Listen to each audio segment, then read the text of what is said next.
Louange et remerciements. Nous pourrions encore et toujours chanter la même chose pour rendre gloire au Seigneur, car il est notre Seigneur que nous louons. Il est celui à qui revient la gloire, la louange et les chants de louange. Il a placé dans nos cœurs que nous puissions le louer. Je ne sais pas, mais mardi soir, ici en bas, nous avons eu une petite séance de cantiques et cela a réjoui nos cœurs. Nous avons tous été très bénis. Savez-vous, dans les cantiques, il y a déjà la bénédiction. Car c'est ainsi que nous louons notre Seigneur. Et là où on le loue, il n'est pas loin, mais il habite parmi la louange de son peuple. C'est ce que l'Écriture dit. Et nous sommes reconnaissants de pouvoir à nouveau le louer. Je suis encore très reconnaissant à Dieu aussi pour hier soir, pour la prédication et pour la traduction. Oui, c'était étrange. C'est étrange. C'était une courte prédication, mais une prédication ointe, si puissante. La vérité absolue qui est bel et bien là. L'Éden de Satan, oui. Oh. Nous avons en effet vu que tout ce que l'Esprit de Dieu a dit est vrai à 100%. Ce que Dieu dit est absolu. C'est vrai. C'est exact. Cela peut parfois sembler encore lointain, mais l'heure et le moment viendra où cela sera révélé et où cela sera visible. Et tous ceux qui ont le cœur sincère, qui aiment la parole de Dieu, qui ont reçu, oui, sa parole, et ont les yeux ouverts, ils peuvent voir que c'est la vérité. Tous les autres passeront dans tous les cas sans rien voir. Mais nous, en tant qu'enfants de Dieu, nous devrions être heureux et reconnaissants de ce que le Seigneur ait ouvert nos yeux. Nous ne nous glorifions pas d'être quelque chose de spécial, mais nous pouvons dire que nous sommes ce que nous sommes par la gloire de Dieu et nous sommes là pour exalter le nom du Seigneur. Et ici, David dit dans le psaume 145, verset 1, « Je veux t'exalter, mon Dieu, toi le roi. » Oui, et j'aimerais dire que nous voulons nous joindre aux psalmistes. Nous ne voulons pas seulement le dire, mais nous voulons aussi le faire. Exalter notre Dieu et notre roi, notre Seigneur, notre Sauveur, notre Rédempteur. Oui, c'est bien là la raison pour laquelle nous nous réunissons. N'est-ce pas, frères et sœurs? Oui, c'est bien ça le but.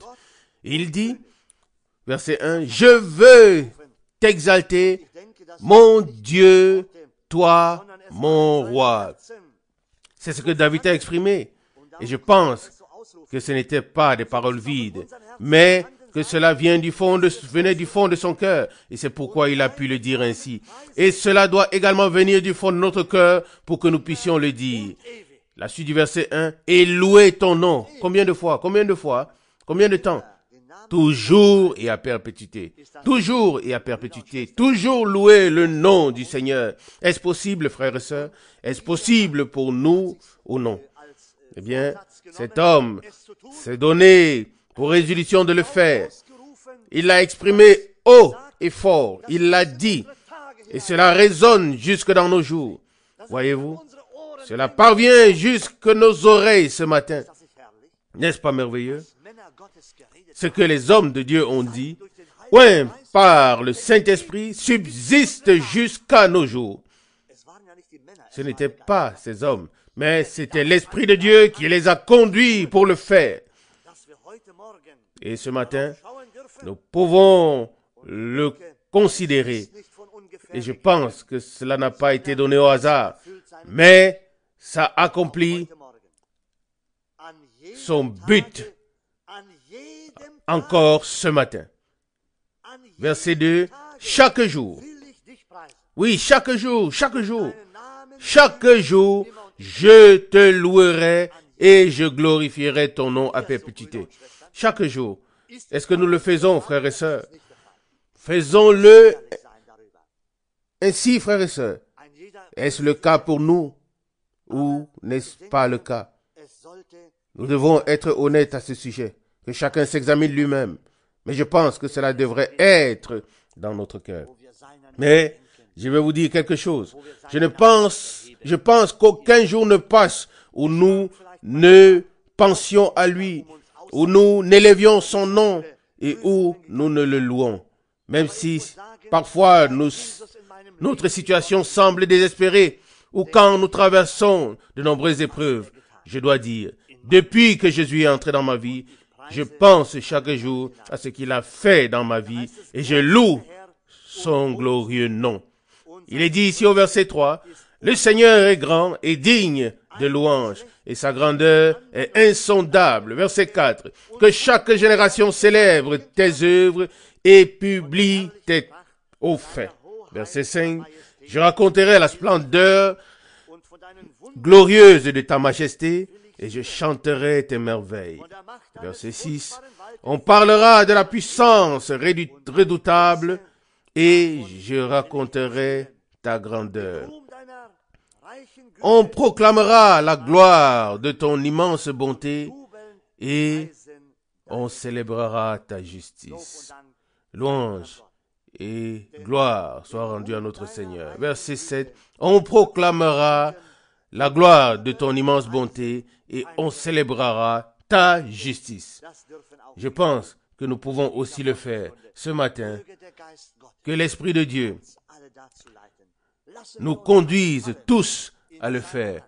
Oui, remettons-nous tous entre ses mains, sous sa conduite, sous sa direction. Qu'il soit avec nous, frères et sœurs. Rencontrons-le ce matin avec joie. Ouvrons notre bouche et nos cœurs. Levons-nous maintenant et faisons-le. Mon Dieu. Père, nous te remercions du fond de notre cœur de pouvoir être ici ensemble ce matin. Seigneur, nous venons vers toi avec le cœur courbé. Nous venons à toi et nous voulons dire avec David, je t'exalterai mon Dieu, toi mon roi, et je louerai ton nom à perpétuité. Chaque jour, je te louerai et je glorifierai ton nom à toujours et à perpétuité. Seigneur Jésus, accorde-le nous par grâce. Accorde que du profond de nos cœurs, nous puissions te louer toujours au Seigneur. Que nous te chantions des louanges, Seigneur. Au lieu de toute autre chose, Seigneur, que la louange jaillisse et que l'action de grâce te soit rendue, Seigneur. Ôte de nous, Seigneur Jésus, tous ceux qui t'empêchent d'agir dans ma vie, dans mes pensées, Seigneur, et dans la vie et les pensées de chacun de nous, Seigneur. Purifie-nous, Seigneur, afin que notre intérieur, ce qui est au plus profond de nous, Seigneur, soit pur et saint devant toi. Seigneur, nous te remercions encore une fois pour tes paroles puissantes d'hier soir, à travers ce message puissant, ô Seigneur. Nous voyons que tu n'as pas abandonné ton peuple, mais que tu as parlé, ô Seigneur. Tu as repris ton serviteur, mais ta parole est restée. Alléluia. Nous louons ta grâce, nous glorifions tes miracles que tu as accomplis aussi en nos jours et aussi parmi nous, Seigneur. Pour cela, nous te donnons l'honneur, la louange, la gloire et l'adoration. Seigneur, sois avec nous aussi ce matin. Bénis-nous tous, ô Seigneur. Telle est ma prière et ma supplication. Nous venons tels que nous sommes dans le précieux nom de Jésus-Christ. Alléluia. Amen. Amen. Louange et remerciements soient rendus au Seigneur. Ma voix n'est certainement plus aussi bonne que je le souhaiterais. Vous savez que le dernier week-end était très fatigant en Sicile. Les gens du Sud sont un peu différents que nous. Chez eux, une réunion doit durer 3 ou 4 heures. Et quand la réunion est terminée, ils ne rentrent pas chez eux. Loin de là. Ce n'est qu'après minuit qu'ils rentrent. Et ainsi la voix est sollicitée et utilisée. Mais si elle est au service de Dieu, alors c'est bien. Si Dieu est glorifié, si sa parole est transmise, si cela apporte la bénédiction, alors la voix peut s'enrouer. Mais malheur à nous si la voix est utilisée pour d'autres fins qui ne glorifient pas le Seigneur. Le refrain que nous avons chanté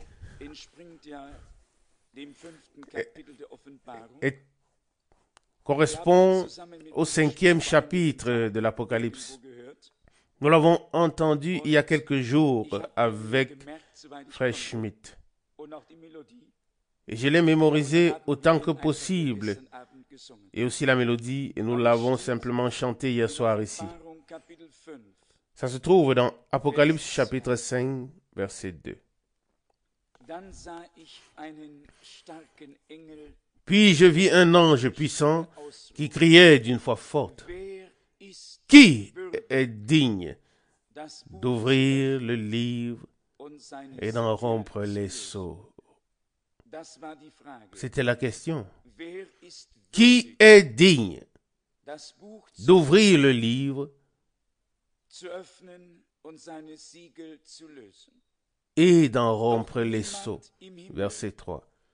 Mais personne dans le ciel, ni sur la terre, ni sous la terre, ne pouvait ouvrir le livre, ni de le regarder. Verset 4. Et je pleurais beaucoup, parce que personne ne fut trouvé digne d'ouvrir le livre, ni de le regarder. Ce fut l'expérience de Jean sur l'île de Patmos. Il connaissait la raison pour laquelle il avait été amené là-bas, à savoir à cause de la parole de Dieu et pour le témoignage de Jésus. Et le livre est fermé et personne n'est digne de le prendre et de l'ouvrir et de le regarder. Et il pleure amèrement. Il pleure à haute voix. Je ne sais pas si vous avez déjà entendu quelqu'un pleurer à haute voix. C'est une douleur intérieure si intense qui vous déchire, de sorte que vous ne pouvez vraiment plus rien faire et que vous ne voyez plus aucun espoir. Et c'était le cas de Jean. Et puis tout à coup il est dit, au verset 5, « Mais l'un des vieillards me dit, ne pleure point, Amen. Voici le lion de la tribu de Juda, le rejeton de David, a vaincu pour ouvrir le livre et ses sceaux. Amen. » Quel moment cela a dû être alors, au moment où l'un des vieillards est venu à lui et lui a dit, ne pleure point. Et il avait la réponse à cette question. Il n'a pas seulement dit ne pleure point, mais il dit, voici. C'est comme une prophétie. Verset 5. Voici le lion de la tribu de Juda, le rejeton de David, a vaincu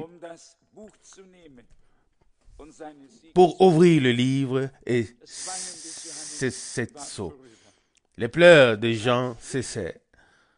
Une paix et une joie profonde ont dû envahir son cœur. Et nous connaissons la suite de l'histoire. Mais ensuite, il est dit, à partir du verset 12, il disait d'une voix forte,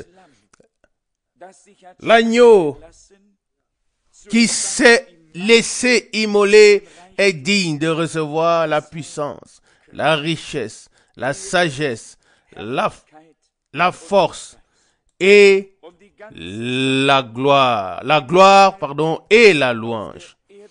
Verset 13. Et toutes les créatures dans le ciel, sur la terre, sous la terre et dans la mer, et tous ceux qui s'y trouvent.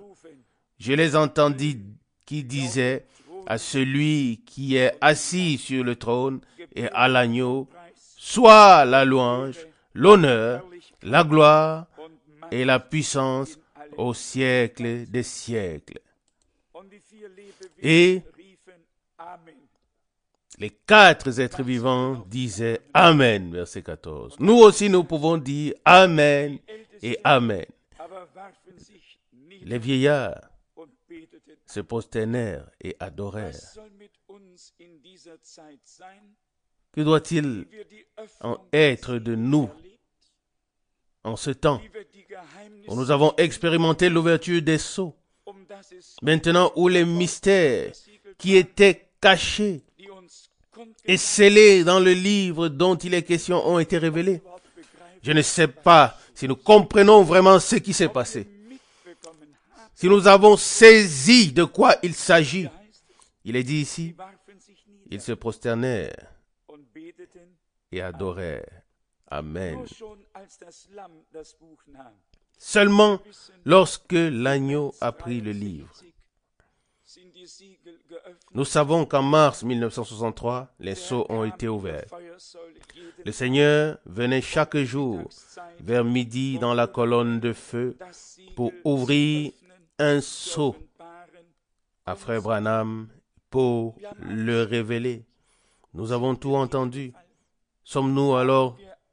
Nous sommes-nous alors prosternés? Avons-nous adoré? Avons-nous rendu à Dieu le remerciement qui lui est dû? Qu'avons-nous fait de ce que Dieu nous a confié? Amen. Quelle valeur avons-nous accordé aux choses que nous avons reçues de lui? Je dois avouer honnêtement que lorsque j'ai entendu ce refrain chanté par des gens qui n'avaient pas encore entendu parler de l'ouverture des sceaux, qui n'avaient aucune idée de ce que c'est, mon cœur a été ému et j'ai pensé, ça c'est le refrain que nous devrions chanter, car nous l'avons expérimenté. Tu es digne, tu es digne, tu es digne, ô Seigneur, digne de recevoir la louange, l'honneur, la gloire et l'adoration. Tu es digne, ô Seigneur. Alléluia. N'oublions pas ce que Dieu a fait pour nous en ce temps, par grâce. Alléluia. Et ce qu'il continue de faire selon son bon plaisir pour confirmer sa parole, accomplir ses promesses et glorifier son nom. Qui est digne d'ouvrir le livre et d'en rompre ses sceaux? Personne dans le ciel. Et dans le ciel, il y a beaucoup qui sont bons et à qui Dieu n'a rien à reprocher. Mais personne dans le ciel, personne sur la terre, personne sur la terre n'était digne. Et Jean pleure à haute voix, il pleure amèrement. Et puis vient la réponse d'un des vieillards. Ne pleure point. Voici le lion de la tribu de Juda, le rejeton de Jabit, a vaincu pour ouvrir le livre et ses 7 sceaux. Frère Branham dit que c'est le livre de la rédemption. Et le Rédempteur a pris le livre pour révéler aux rachetés ce qu'il a à leur dire. Et cela s'est produit dans ton époque, dans la mienne, à cause de toi, à cause de moi, à cause du peuple de Dieu. Alors ne pleure point. Il a vaincu. Il a pris le livre et l'a ouvert. Amen. Il est dit ici, verset 6, « Et je vis au milieu du trône et des 4 êtres vivants, d'une part, et des vieillards, d'autre part, je vis un agneau qui était comme immolé. » La chose était toute fraîche, toute nouvelle devant les yeux. Il n'a pas vu l'agneau comme s'il avait été immolé à un moment passé. Il voyait l'agneau devant lui, le crucifié, comme s'il venait d'être cloué à la croix. Pour nous, les choses sont parfois si lointaines, mais lui, il a vu le Seigneur devant ses yeux, comme s'il avait regardé comment il le clouait à la croix et lui perçait le côté. Un agneau, comme s'il venait d'être immolé. Il est dit ici au verset 8, « Quand il eut pris le livre, les 4 êtres vivants et les 24 vieillards se prosternèrent devant l'agneau. Chacun d'eux avait une harpe et des coupes d'or remplies d'encens, qui sont les prières des saints. » Verset 9. Et ils chantaient un cantique nouveau en disant, « Tu es digne de prendre le livre et d'en ouvrir les sceaux, car tu t'es laissé immoler et tu as racheté pour Dieu, par ton sang, des hommes de toute tribu, de toute langue, de tout peuple et de toute nation. Et tu as fait d'eux un royaume et des sacrificateurs pour notre Dieu, et ils régneront sur la terre. » Alléluia. N'est-ce pas là une parole glorieuse?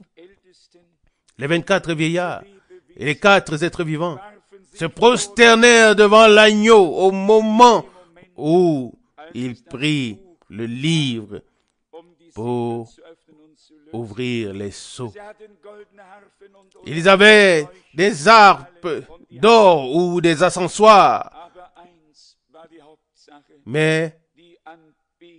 ou des accessoires et des harpes, mais une chose était la chose principale, essentielle, l'adoration qu'ils rendaient à l'agneau.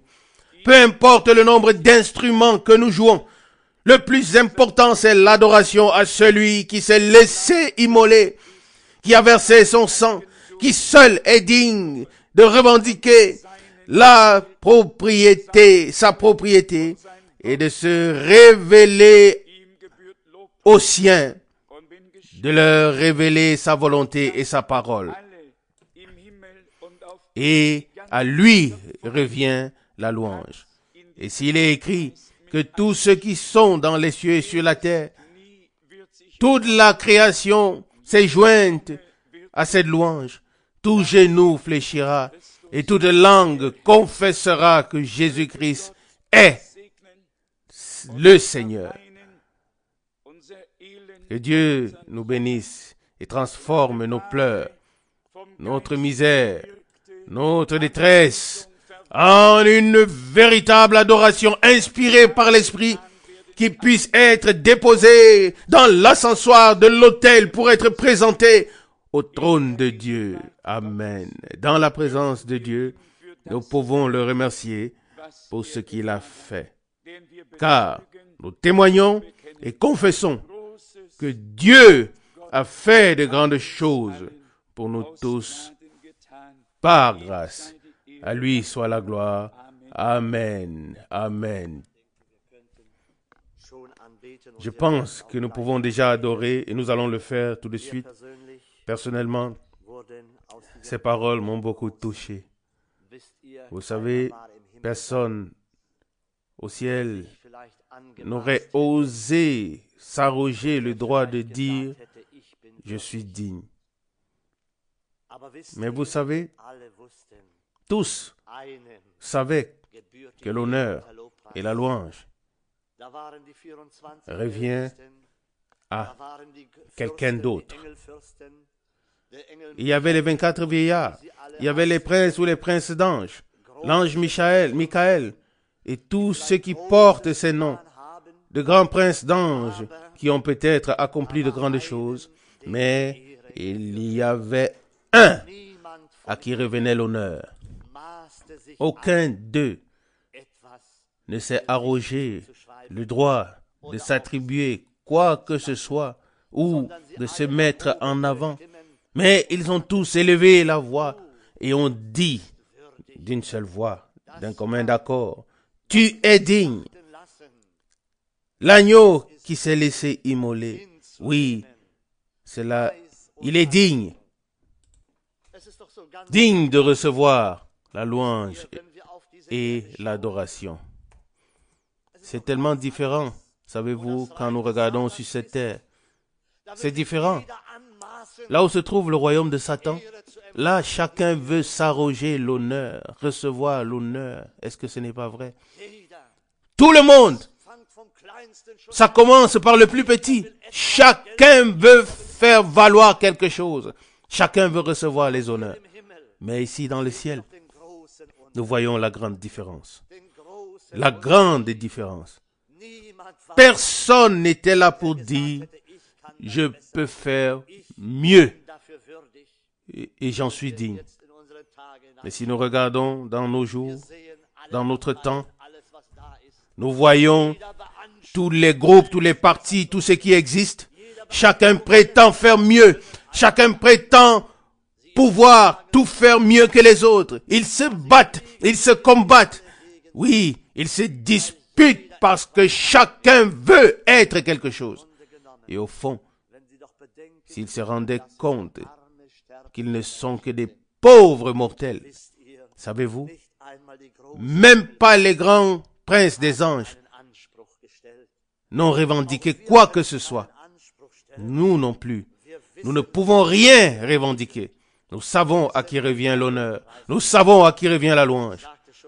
Je l'ai déjà dit au début, dans l'introduction. Le cantique m'a tellement touché hier soir. Nous avons été tellement bénis. Je ne sais pas ce qu'en était de vous, ce que vous avez ressenti, frère. Mais l'Esprit de Dieu était tellement présent pendant que nous chantions. Nous ne connaissions même pas très bien les paroles, mais la présence de Dieu était là. C'était si beau, si merveilleux. Je ne sais pas ce que vous avez ressenti, vous qui avez écouté.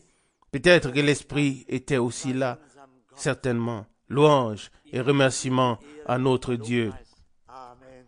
Oui, à lui reviennent l'honneur et la louange. Amen. Savez-vous quoi? Une pensée m'est venue. Nous devrions nous rassembler ici devant et chanter ensemble ce refrain. Ensuite, nous allons rendre gloire à notre Dieu du plus profond de notre cœur et l'adorer car personne à part lui n'était digne de recevoir la louange, la gloire et l'adoration. À toi la gloire et la louange, ô Dieu. Seigneur, personne n'était digne dans les cieux, sur la terre, de recevoir la gloire, la puissance et la louange. Car nous savons que le jour vient, l'heure vient, où tu viendras dans ta puissance, où tu prendras tout entre tes mains, où tu rendras jugement, Seigneur, sur la mort, sur l'enfer, sur le diable. Ô Seigneur, car tu l'as vaincu. Alléluia. Nous louons ta puissance. Nous glorifions ta gloire. Nous voulons te suivre. Alléluia. Nous te rendons gloire. Alléluia. À toi seul. Alléluia. Du plus profond de notre cœur, de mon cœur, je ne peux que te louer et exalter ton nom. Seigneur Jésus-Christ, demeure avec les tiens, Seigneur, afin que nous demeurions fermes dans ces heures, dans ces moments d'épreuve que nous traversons actuellement. Mais Seigneur, nous levons les yeux vers toi. Tu es notre force, tu es notre consolation, tu es notre secours. Alléluia! Loué soit ton nom, ô gloire, louange, gloire et adoration à toi le Dieu vivant, dans le nom de Jésus. Alléluia. Amen. Amen.